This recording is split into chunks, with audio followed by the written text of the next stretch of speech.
Hello, everyone. You know, with the release of The Amazing Spider-Man 2 in theaters recently, which everyone seems to love and absolutely no one is comparing to catching a terminal disease of some kind, I thought it would be a good idea to take a look back at the very first Spider-Man game ever released, called merely Spider-Man. Released for the Atari 2600 in 1982, the first Spider-Man game and also the first ever Marvel Comics game. Let's take a look.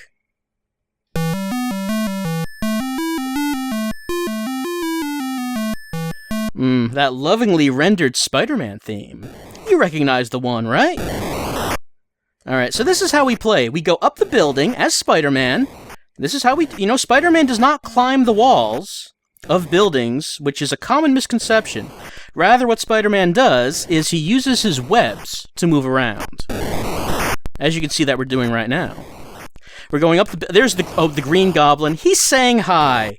How you doing? He's in a good mood. Just passing by. Unfortunately, Spider-Man has to foil his plans. His plans involve this green thing, which is called a super bomb.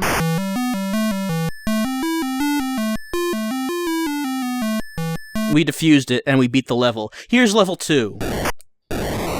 It's red. Aside from that, there's not much difference. Well, it is a different height. The Green Goblin is faster, and our web fluid will go down at a different speed. Those are the only differences in these levels, it seems.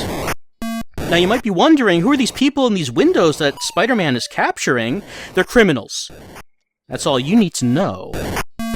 Who says they're criminals? Spider-Man does. Spider-Man is the judge, jury, and executioner of these men. Well, at least that's what the manual says. Oh, I fell. But we caught ourselves with our web line. So Spider-Man taking it upon himself to arrest everyone in this building. Apparently, I guess, this 1982 game somehow foreshadowing the superior Spider-Man storyline that would be coming up decades later. How did they do that?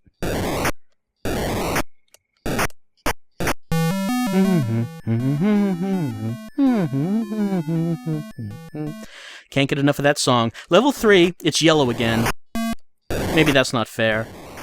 It's kind of a different yellow. More of a mustard.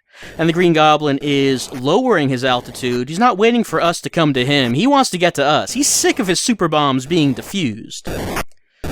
You may notice when we capture the criminals, our web fluid goes up. That's the... another Green Goblin? How is that possible?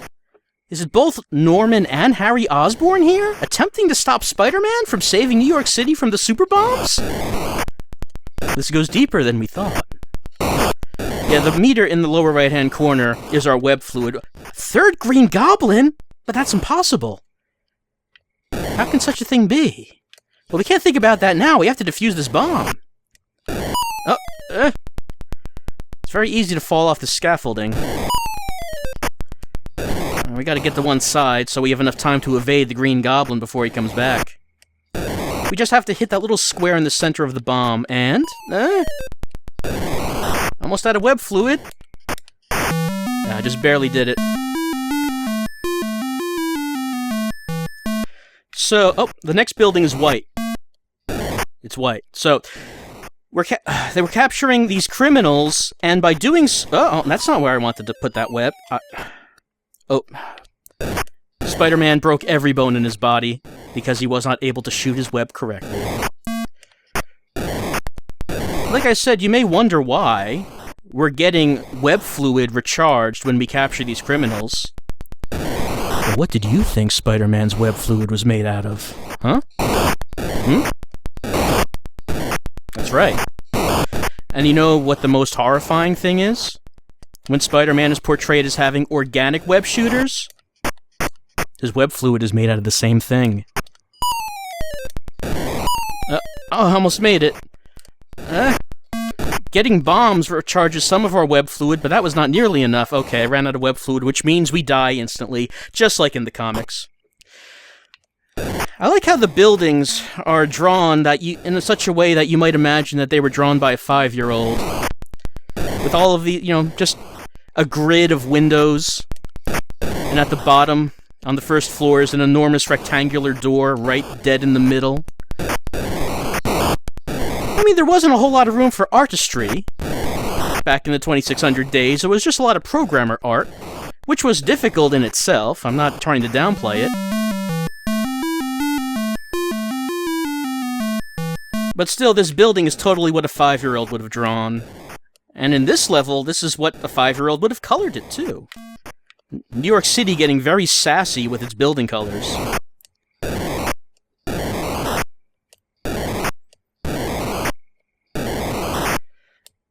You know, I'm getting the feeling you don't recognize that Spider-Man theme song that's playing when we win a level. Hold on. Next time we win one, I'll sing the lyrics. You'll recognize it.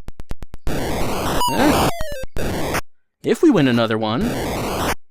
Things are looking tight for Spider. We have no more lives, and we're almost out of web fluid. I gotta try to get some more by capturing criminals. Entering... oh no. Oh no. Oh, Peter! Things just don't go right for Spider-Man. Okay, hold on. Spider-Man, oh Spider-Man, Spider-Man, oh Spider-Man, does whatever a spider can't... See, it fits perfectly! I don't know why you didn't recognize that song.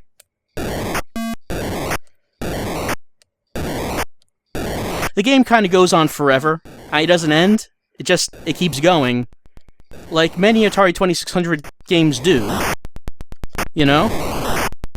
You just, beat the levels and try to get a high score.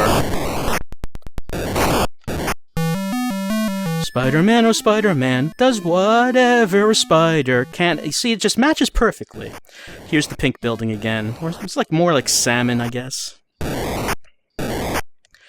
I love how lovingly rendered Spider-Man's web is. I mean, you remember how it looked in the movies, right? How it just emerged slowly out of Spider-Man like a long black tongue, slowly retracting. And all of the criminals standing at the windows of the buildings with shears, attempting to cut the web. And then Spider-Man grabbed the criminals out of the buildings and turned them into web fluid.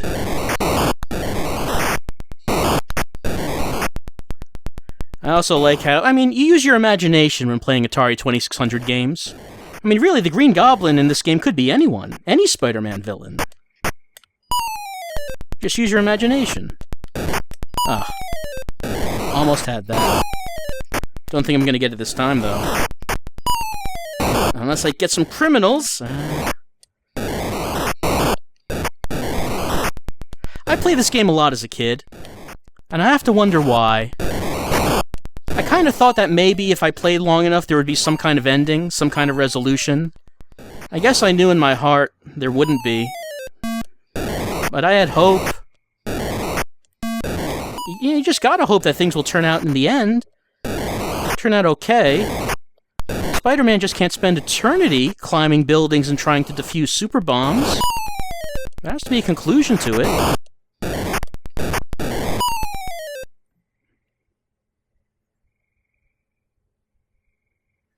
I kind of meant a conclusion other than Peter Parker shattering his entire body.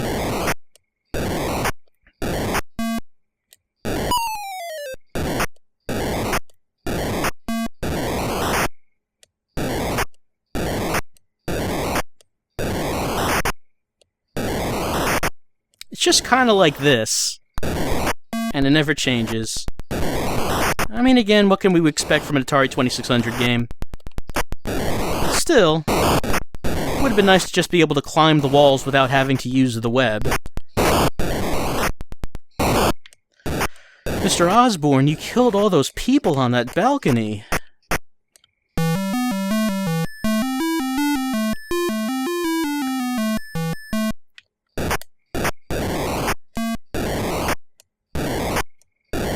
Wait a second, I know what's happening here. Multiple Green Goblins, infinite buildings with infinite bombs. None of this is possible. This must be one of Mysterio's illusions. Spider-Man is going to wake up any second now, and Mysterio is going to be angry that he was not able to hold Peter in his illusions.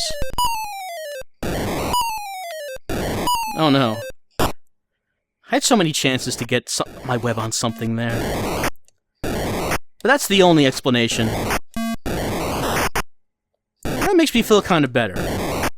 Knowing that this couldn't possibly be happening. This must just be an illusion. Meant to torment me. Dr. Connors, you're going to turn everyone in New York into a lizard? But that's dumb! Pro Spider-Man skills, getting my web on the scaffolding. My web can't touch the bomb, or else I will fall. My web can go past the bomb, as long as it doesn't explode. I mean, of course, you know, when I was a little kid, I got this game because I like Spider-Man. I like the Spider-Man comics. I watched, you know, Spider-Man and His Amazing Friends. How was I to know what was awaiting me? It's a Spider-Man video game. How can you go wrong? Turns out you can go wrong. You can go wrong pretty badly.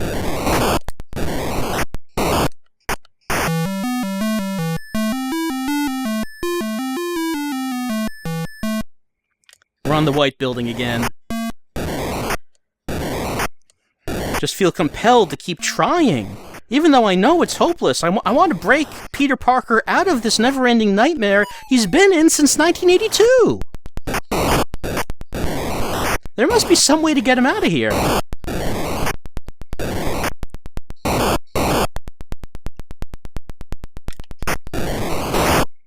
Maybe if I just do well enough and get to the top and not die, maybe Peter will be able to go back to MJ and live happily ever after. But no, that never happens. All that happens is a new building, and now there isn't even MJ to go home to. Marvel decided that marriage never happened. Nothing ever goes right for Peter. But I guess that's one of the appeals of Spider-Man.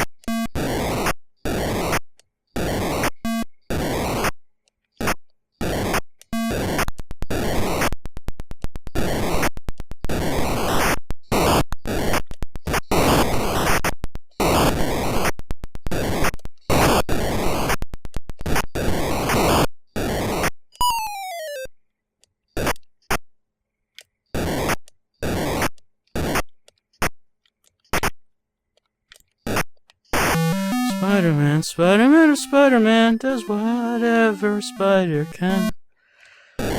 Infinite buildings, infinite bombs, endless nightmare, from which there is no waking. The only solace Peter Parker has is being able to turn these criminals into web fluid. It's the only pleasure he has in his life anymore.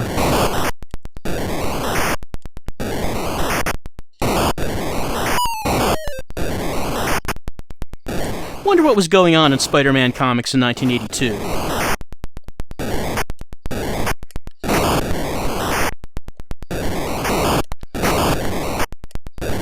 While at the same time, in this alternate universe, Peter Parker was defusing constant bombs. Why do I keep playing this? It's not gonna change, just gonna keep going on.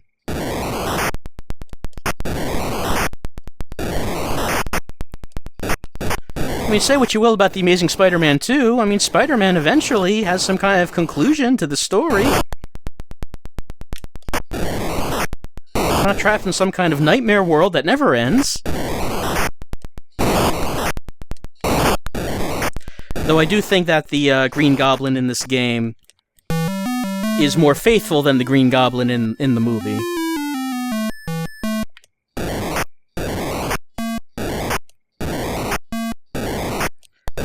I don't know, at least maybe after like 4 levels have like, I don't know, a little scene where Spider-Man is just standing in the middle of the screen with another character that has what seems to be red hair. I'd get the message. And like they're like little hearts on the screen, maybe? I mean, I know that they couldn't just write out text that said, "You saved New York, congratulations," but that would have been good enough.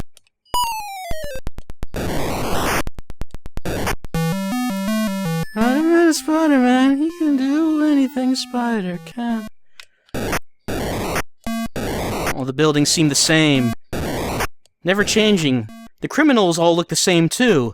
And that's when it starts to get to you, when everyone starts to look like a criminal. Are these people in the building even criminals? Spider-Man, do you even know? Maybe they're just bystanders, looking on, watching Spider-Man climb the building and fight the Green Goblin. You don't know?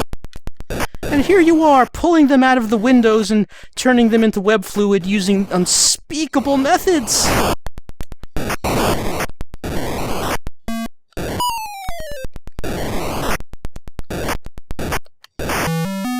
Can't believe I'm actually getting this far in the game.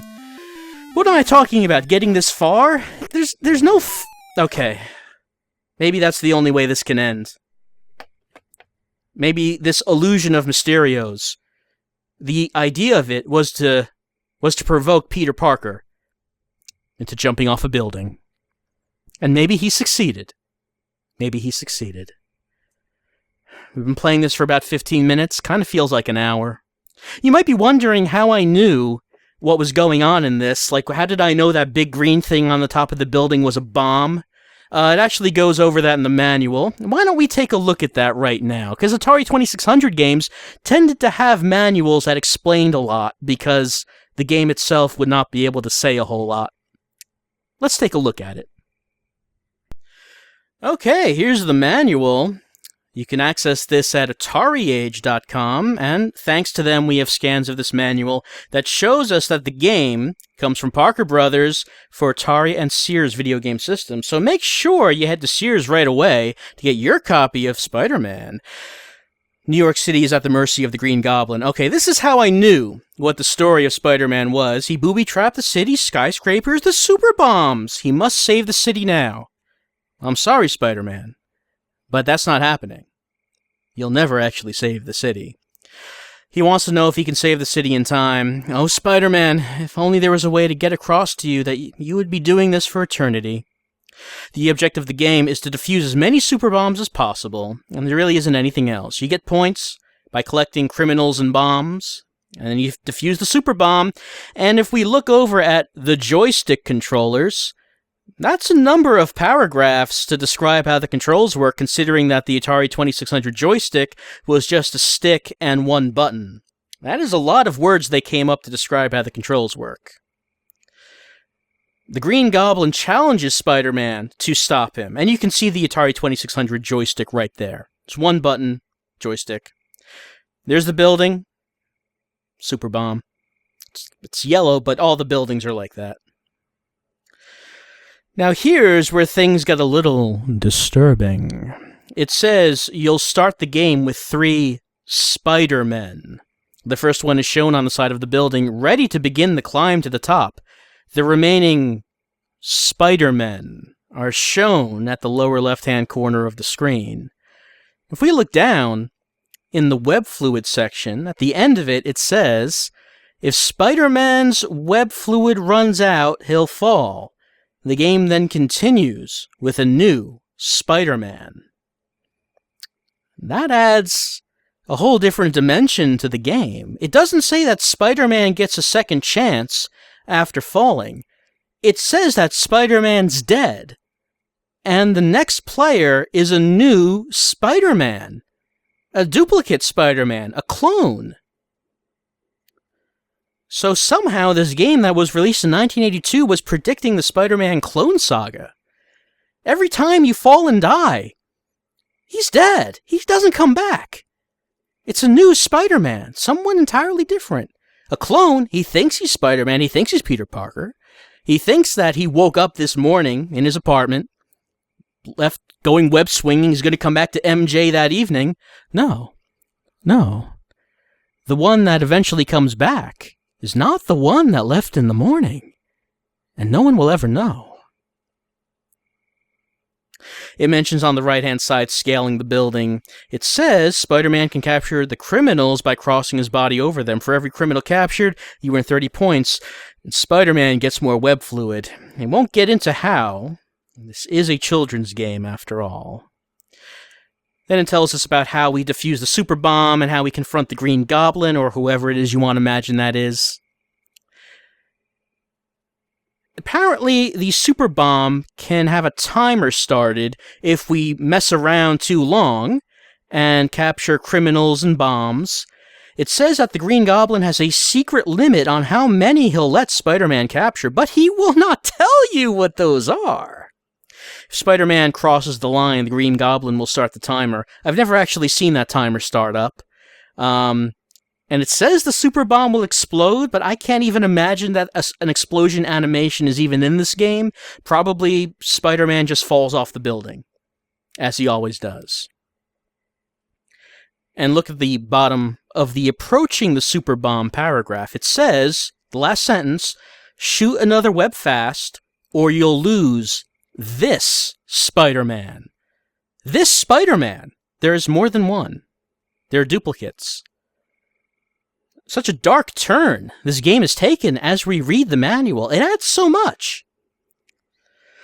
His spider sense is tingling, but unfortunately Spider-Man will never know what is causing it to tingle.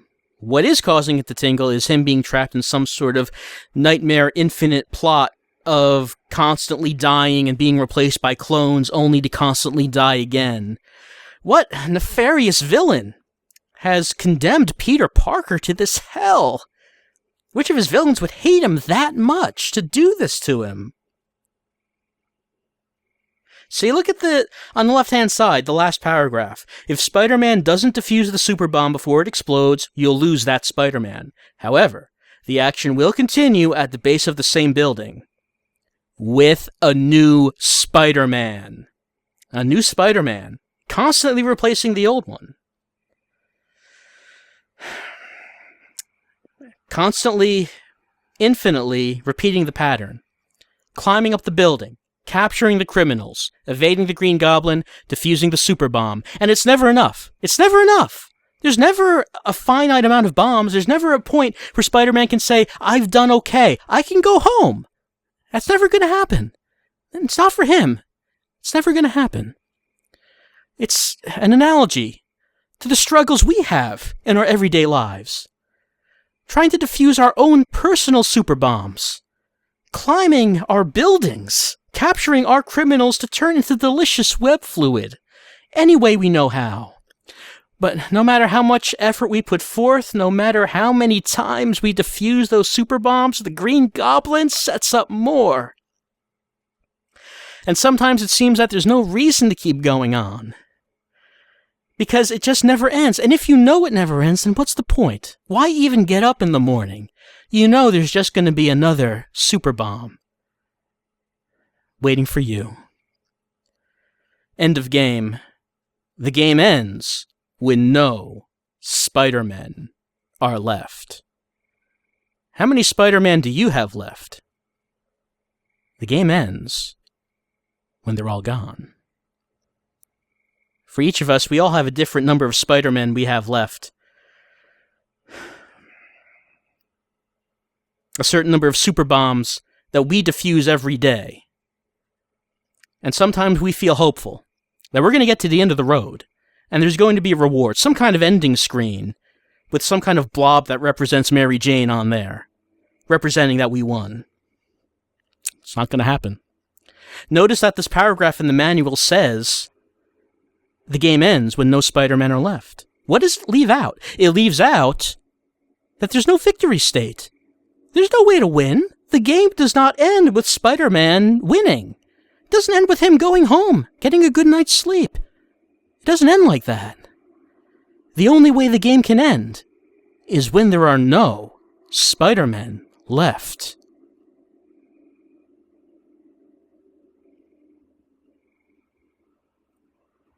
There's a 180-day limited warranty on the game. Parker Brothers guarantees it. It might be expired by now. But as we get to the last page of the manual, we look in the lower left-hand corner, maybe there's hope. Maybe there's reason to keep on going. It says every time we score 10,000 points, you'll get another Spider-Man. So despite the Green Goblin's efforts of planting superbomb after superbomb, of trying to get us to fall off the building and lose all our Spider-Men, if we capture criminals, if we defuse the time bombs and the super bombs, we'll get another Spider-Man. Oh, yeah, we'll keep getting Spider-Man. We'll keep getting points, we'll defuse bombs, and no matter how many super bombs the Green Goblin puts in our way, we'll keep getting points, we'll keep getting Spider-Man. And no matter how many times we fall off that building, no matter how many times we fail and feel like we can't get back up, we'll keep going. The game will never end, because we will never run out of Spider-Men.